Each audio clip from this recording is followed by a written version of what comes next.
രക്ഷിതാവായ യേശുക്രിസ്തുവിനെ കുറിച്ച് അല്പസമയം ഞങ്ങൾ ജീവിതത്തിൽ അനുഭവിച്ചറിയുന്ന ആ സാക്ഷ്യം പ്രസ്താവിക്കുവാനായിട്ട് താല്പര്യപ്പെടുകയാണ്.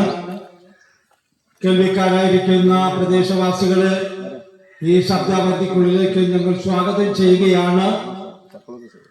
ദൈവമായ കർത്താവ് ഏവരെയും അനുഗ്രഹിക്കുമാറാകട്ടെ.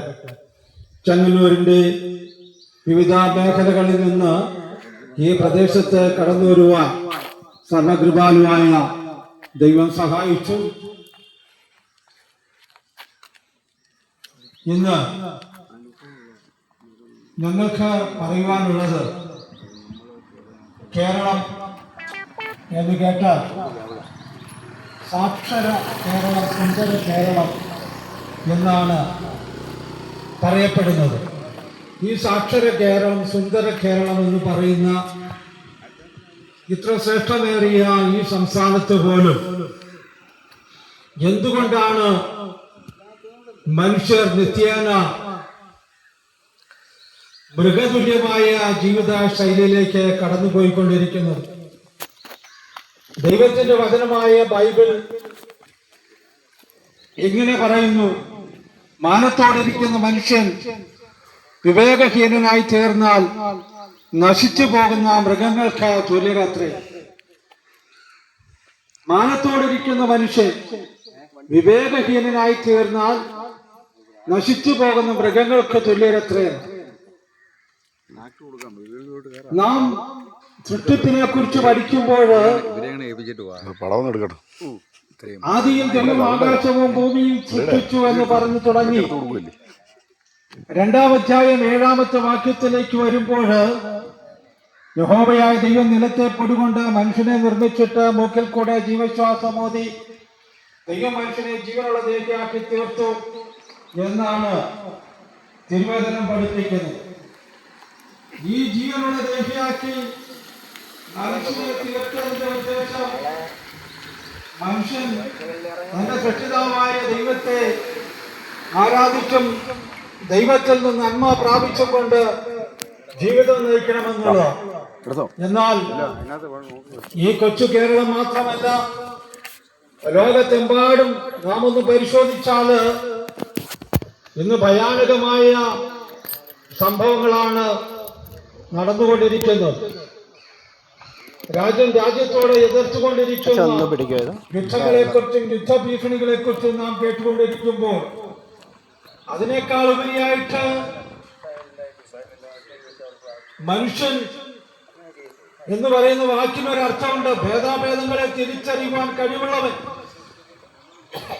ഭേദാഭേദങ്ങളെ തിരിച്ചറിയുവാൻ കഴിവുള്ളവനായി സൃഷ്ടിക്കപ്പെട്ട മനുഷ്യൻ എന്തുകൊണ്ടാണ് തന്റെ ജീവിത സഖിയായി തെരഞ്ഞെടുത്ത ഭാര്യയെ വെട്ടിനുറുക്കി കൊലപ്പെടുത്തുന്ന വാർത്തകൾ നാം കേൾക്കുന്നു? അതുപോലെ ഭർത്താവ് ഭാര്യയെ കൊല ചെയ്യുന്നത് പോലെ ഭാര്യ ഭർത്താവിനെ കൊല ചെയ്യുന്നു. മോഷ്ടാക്കൾ വർദ്ധിക്കുന്നു. അതിനേക്കാളൊക്കെ ഉപരിയായിട്ട് മനുഷ്യൻ ലഹരി പദാർത്ഥങ്ങൾ അതിന് നിത്യേന അടിമപ്പെട്ടുകൊണ്ടിരിക്കുന്നു. പലവിധത്തിലുള്ള നിയമങ്ങൾ ഇതിനെതിരെ മനുഷ്യൻ നിയമപരമായിട്ട് രൂപീകരിക്കുന്നുണ്ടെങ്കിലും നിയമപാലകര് വിവിധ നിലകളിൽ ശിക്ഷ നൽകുന്നുണ്ടെങ്കിലും ഈ ഒരു മഹാവിപത്തിൽ നിന്ന് മനുഷ്യന് രക്ഷപ്പെടുവാൻ കഴിയുന്നില്ല. എന്തുകൊണ്ടാണ് ഇതിന്റെ മൂല കാരണമെന്ന് പ്രിയപ്പെട്ടവരെ താങ്കൾ ചിന്തിച്ചിട്ടുണ്ടോ? ഇതിന്റെ മൂല കാരണം മനുഷ്യനിലെ പാപമാണ്. ഈ പാപം എങ്ങനെ മനുഷ്യനിൽ കടന്നുകൂടി? മനുഷ്യന്റെ സൃഷ്ടിപ്പിൽ മനുഷ്യനോട് ദൈവം പറഞ്ഞ കൽപ്പനകളെ അനുസരിക്കാതെ ദൈവത്തിന്റെ പ്രതിയോഗിയായ പിശാചിന്റെ ആ വാഗ്ദത്തങ്ങളെ, പ്രലോഭനങ്ങളെ അംഗീകരിച്ചുകൊണ്ട് മനുഷ്യൻ പാപത്തിന്റെ അടിമയായി തീർന്നു.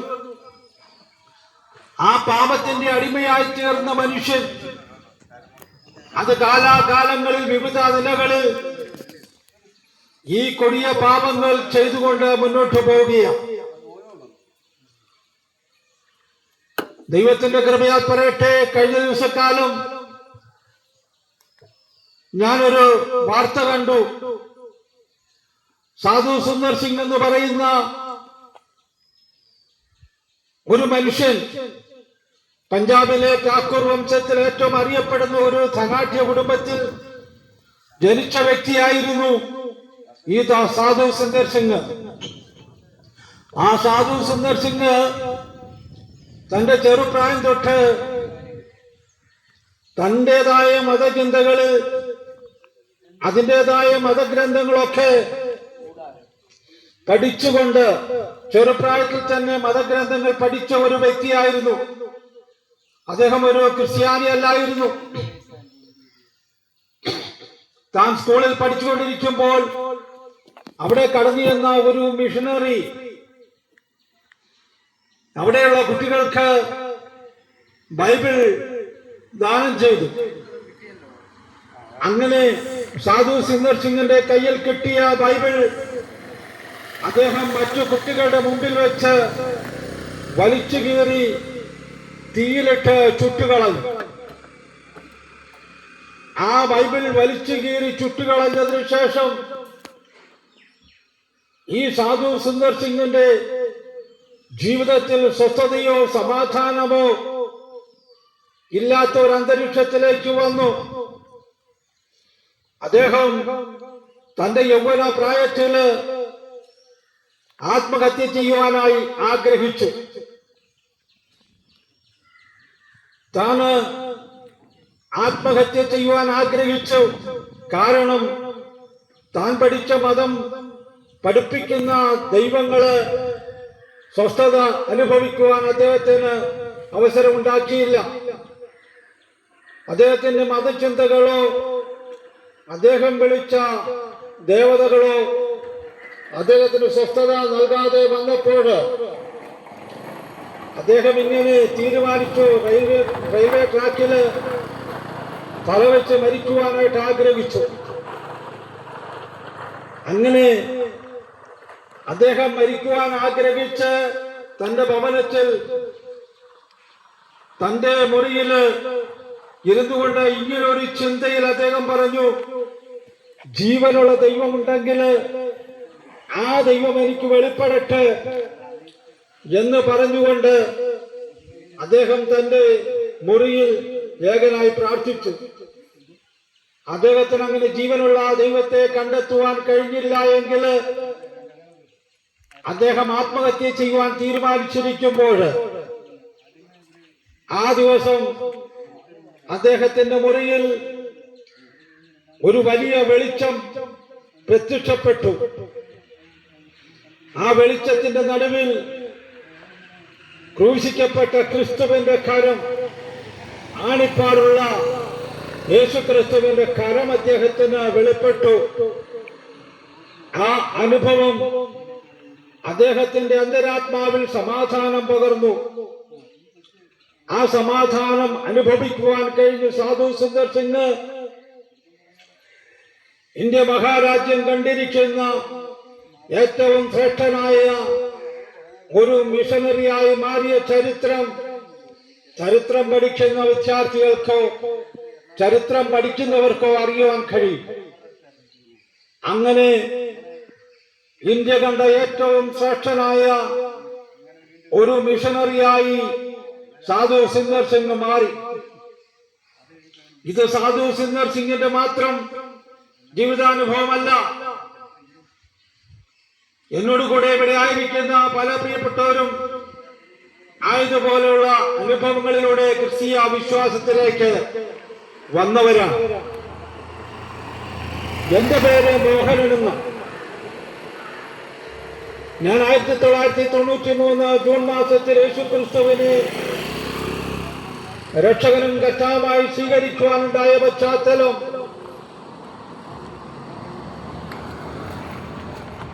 ഞാന്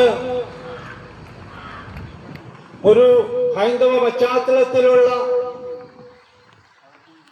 ഒരു കുടുംബത്താണ് ജനിച്ചത്.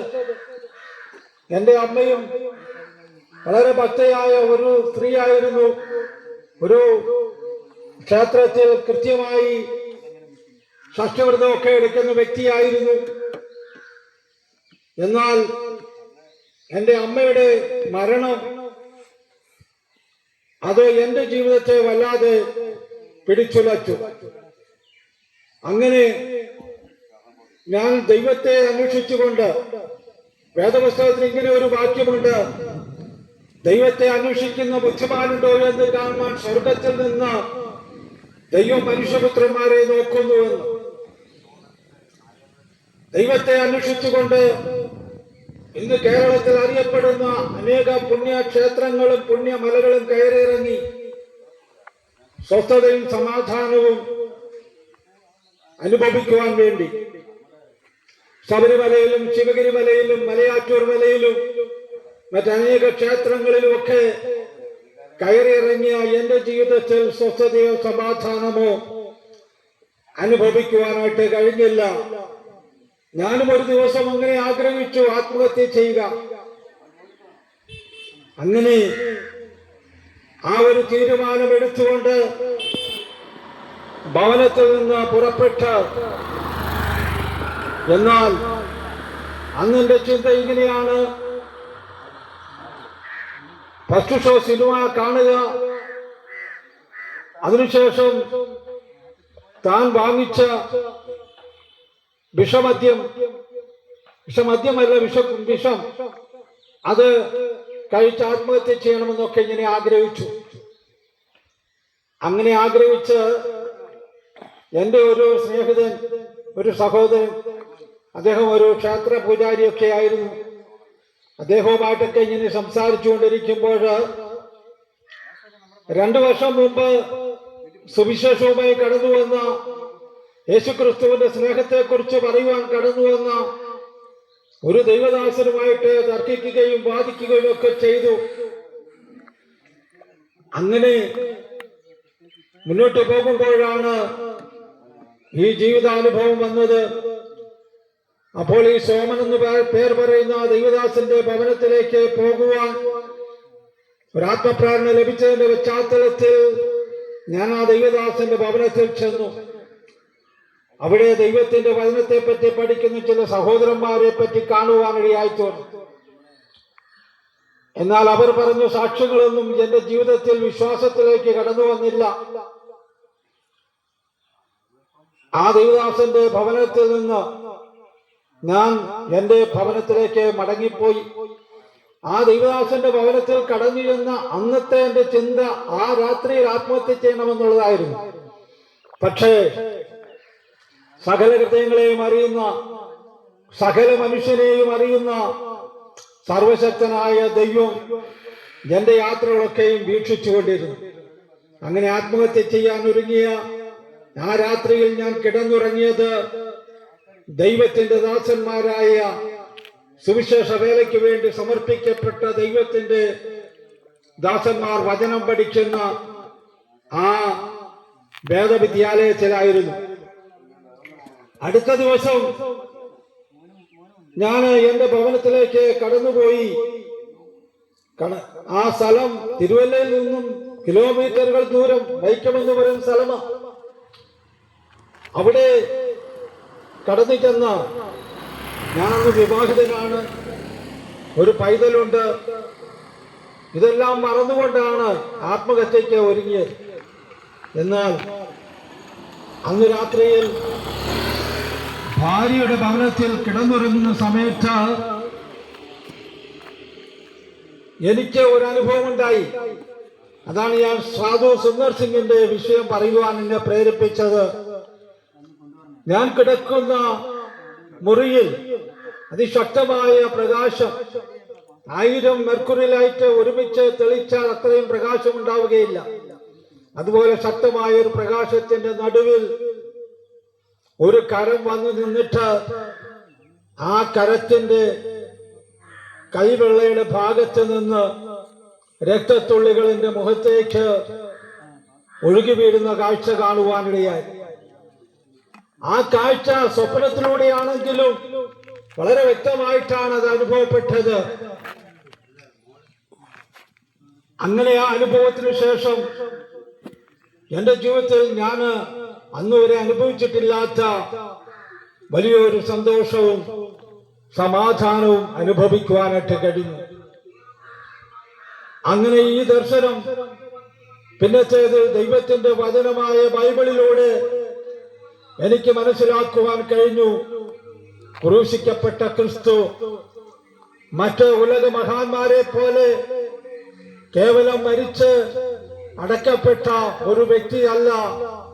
മരിച്ച് അടക്കപ്പെട്ട്, അതായത് ജനിച്ച് മരിച്ച് അടക്കപ്പെട്ട് ഉയർത്തെഴുന്നേറ്റ ക്രിസ്തുവാണെന്നുള്ള യാഥാർത്ഥ്യം ദൈവത്തിന്റെ വചനമായ ബൈബിളിലൂടെ മനസ്സിലാക്കുവാൻ കഴിഞ്ഞു.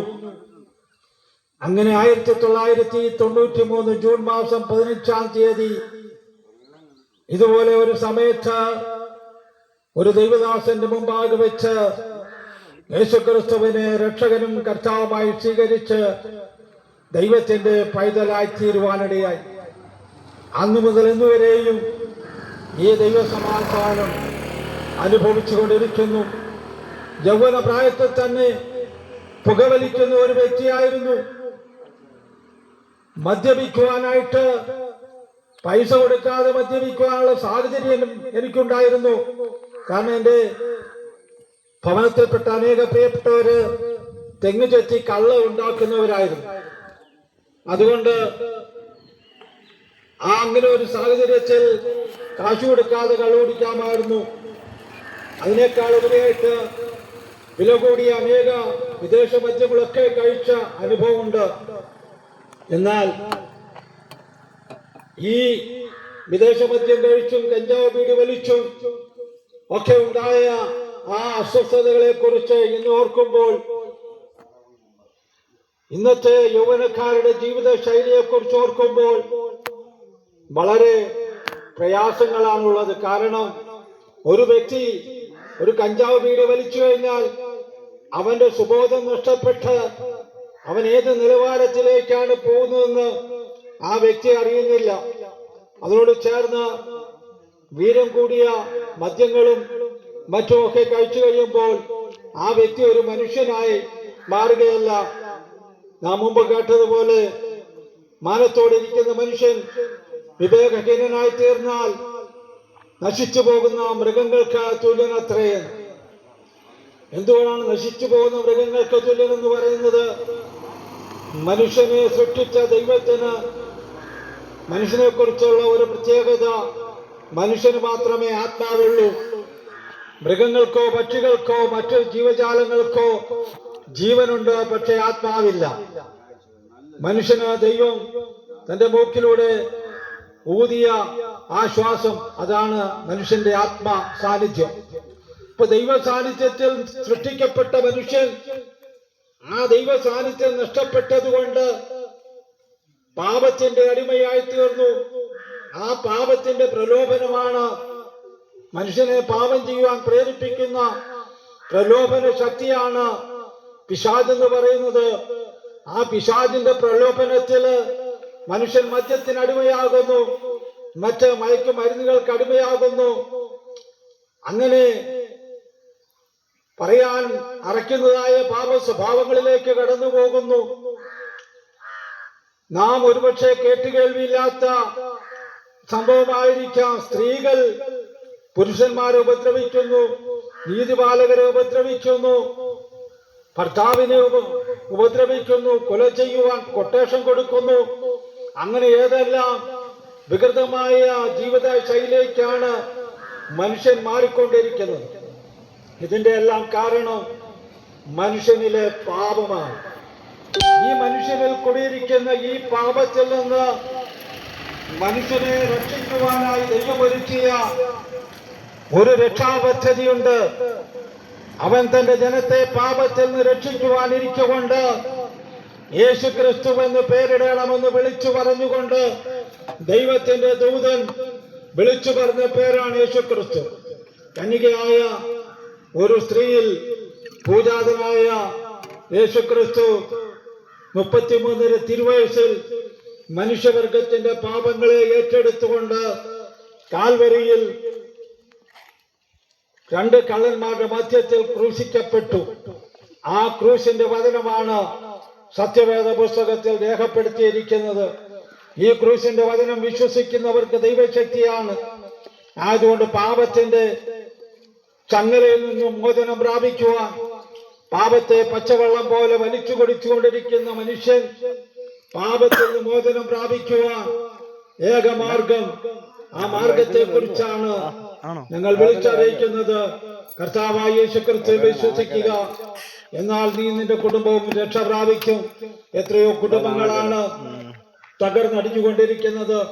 മദ്യത്തിനും മയക്കുമരുന്നിനും ഒക്കെ അടിമപ്പെട്ടുകൊണ്ട് നശിച്ചുകൊണ്ടിരിക്കുന്ന ഈ മനുഷ്യവർഗത്തെ രക്ഷിക്കുവാനുള്ള ദൈവത്തിന്റെ രക്ഷാപദ്ധതിയെ മനസ്സിലാക്കിക്കൊണ്ട് യേശുക്രിസ്തുവിൽ കൂടെയുള്ള ആത്മരക്ഷയുടെ ആ സന്തോഷം അനുഭവിക്കുവാൻ ഈ പ്രദേശവാസികളെ ദൈവം സഹായിക്കട്ടെ. അനുഭവങ്ങളുടെ സാക്ഷ്യങ്ങള് ജീവിതത്തിൽ ഞങ്ങൾ അനുഭവിക്കുന്ന ആ സന്തോഷത്തെ കുറിച്ച് പറയുവാനുണ്ടെങ്കിലും സമയച്ചുരുക്കം മൂലം നിർത്തുകയാണ്. സർവശക്തനായ ദൈവം, സർവജ്ഞാനിയായ ദൈവം, സർവവ്യാപിയായ ദൈവം 2 or 3 പേർ എന്റെ നാമത്തിൽ കൂടി വരുമ്പോൾ അവരുടെ നടുവിലുണ്ട് എന്ന് അരുളിച്ചെയ്ത സർവകൃപാലുവായ ആ ദൈവത്തിന്റെ സാന്നിധ്യം ദേശവാസികൾക്ക് അനുഭവിച്ചറിയാനുള്ള ഭാഗ്യം ലഭിക്കട്ടെ എന്ന പ്രാർത്ഥനയോടുകൂടെ സമയം അനുഭവിച്ചു എന്ന കർത്താവിന്റെ ദാസന്മാർക്ക് നന്ദി അറിയിക്കുന്നു. ദൈവം ഏവരെയും ധാരാളമായി അനുഗ്രഹിക്കുമാറാകട്ടെ.